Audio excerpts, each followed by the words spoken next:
No, a takto vyzerajú tieto živé ploty už po ostrihaní. Teraz pred chvíľkou som ich ostrihal. Samozrejme tie menšie ešte není sú. Ale tie najväčšie, najdlhšie výhonky napríklad, čo mala táto rastlinka, to sme už ostrihali.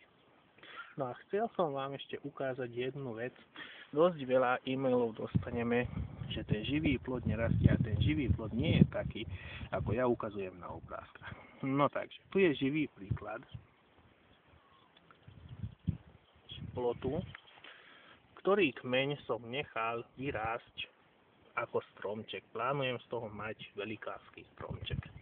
Aj tu vidíte, že nakoľko nebolo ostrihané na tých požadovaných 10-15 cm, ale nechal som tú rastlinku vyššiu, približne 30 až 60 cm, lístky sú malé, rastlinka nerastie, takže dobrá rada pre vás, ktorí ešte nemáte rastlinku, ktorý chcete mať ako krásny živý plod ostrihanú, tak okamžite ostrihajte na tých 10 až 15 cm.